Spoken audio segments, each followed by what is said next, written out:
ذات الیمین، ذات الیمین کہتے ہیں رائٹ سائڈ، سیدھے ہاتھ کی طرف، سورج تھوڑا ہٹا۔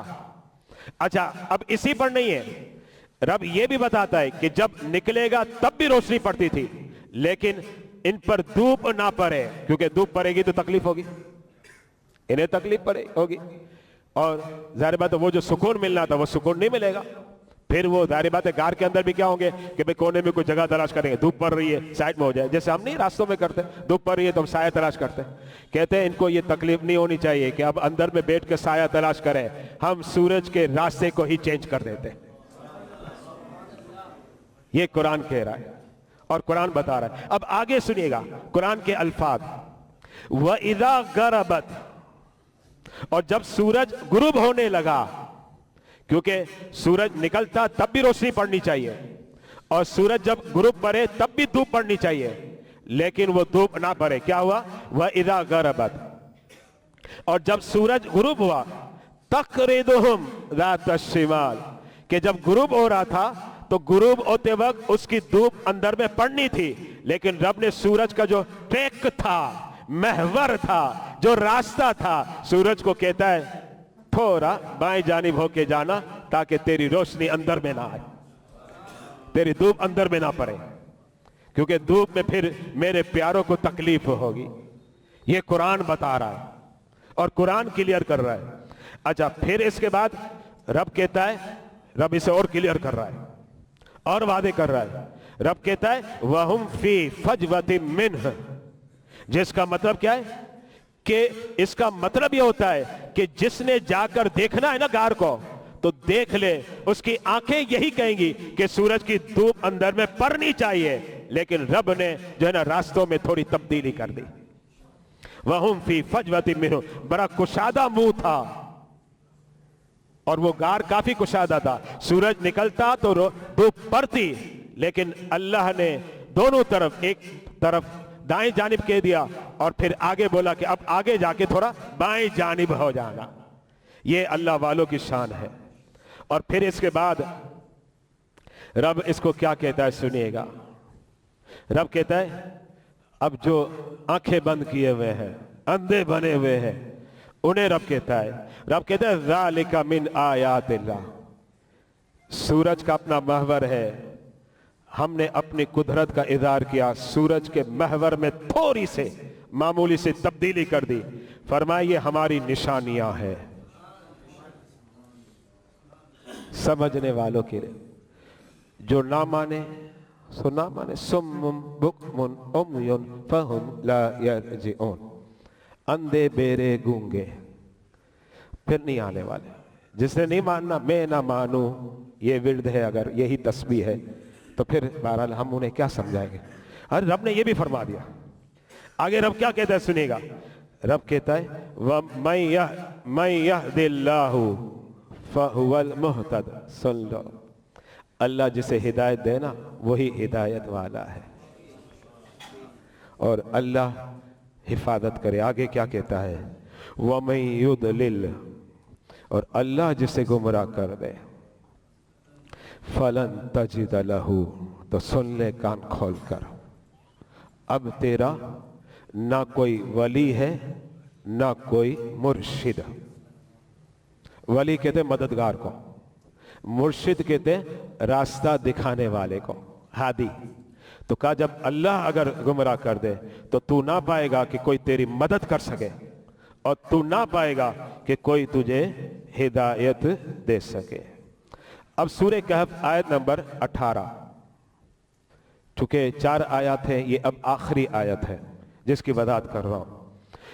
اچھا اب اس آیت کریمہ میں بھی سبحان اللہ، اللہ نے اولیاء کے مقام کو بیان کیا ہے، یعنی آیت نمبر 17 میں بھی شان اولیاء ہے اور آیت نمبر 18 میں بھی شان اولیاء، دونوں کا عنوان ایک ہی ہے۔ اچھا اب وہ شان کس طریقے سے، پہلے میں خلاصہ پیش کر رہا ہوں۔